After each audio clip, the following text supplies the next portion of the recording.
प्रत्येक प्रभागामध्ये भाजपचा जोर दिसते, जो नारा केलाय त्याबद्दल काय तुम्ही आता पाहत असाल की हजारोच्या संख्येने स्वयंस्फूर्तीने आलेले इथे भारतीय जनता पार्टीच्या चारही उमेदवारांना प्रचाराच्या अर्थ इथे जी गर्दी दिसते, या गर्दीवरनं आपल्याला लक्षात येत असेल की आम्ही जो नारा दिलेला आहे तो 100% हा भारतीय जनता पार्टीचा महापौर यावर्षी पुन्हा एकदा आम्ही महापालिकेमध्ये दाखवणार आहोत. काल या भागामध्ये प्रचार सभा झाली आणि त्या सभेमध्ये उमेदवारीवरून काही वाक्य काही शब्द बोलण्यात आले, त्याबद्दल काय आपलं मत आहे? कारण आज प्रभाग क्रमांक 17मधून घराघरामधून महिला आले, तरुण प्रत्येकजण इथं आलेला आहे. याबद्दल काय वाटतं? तिकीट वाटपामध्ये जे काय आपल्याला वाटतं होतं नाही, त्याच्याबद्दल काय आपलं काय त्याच्याबद्दल आपण काय म्हणायचं नाही. आपण जर पाहिलं तर तिकीट वाटपाच्या बाबत सगळ्या पक्षांमध्ये हाच घोळ होत असतो की जागा 4 असतात, इच्छुकांची संख्या जास्त असते, त्याच्यामुळे त्याच्यावर भाष्य करण्यासारखं काहीच नाही. अजूनही आता 15 दिवस झाले तर प्रचाराला आता शेवटचा आठवडा राहिला आहे. काय वाटतं निकालाबद्दल एकंदरीत?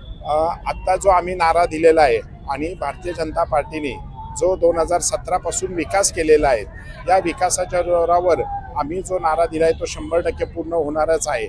आणि आम्ही ज्या ज्या प्रभागामध्ये आम्ही कामं केलेली आहेत, भारतीय जनता पार्टीचे संघटन मजबूत आहेत, अशा जोरावर आम्ही जो नारा दिला आहे तो 100% पार होईल.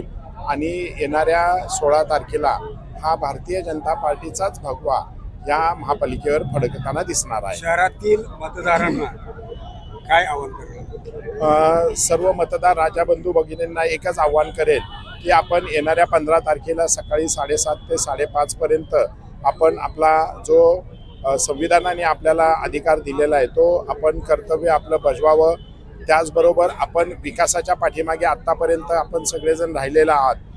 2024ची लोकसभा असेल, विधानसभा असेल, त्या पद्धतीने महापालिकेच्या या सार्वत्रिक निवडणुकीमध्ये सुद्धा तुम्ही लोक विकासालाच साथ देणार आहात याबद्दल मला शंका नाही आहे.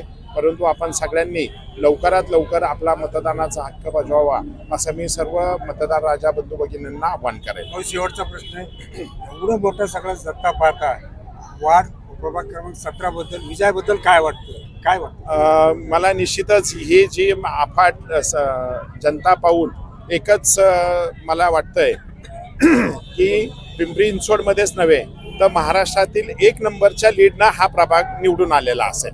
थँक्यू.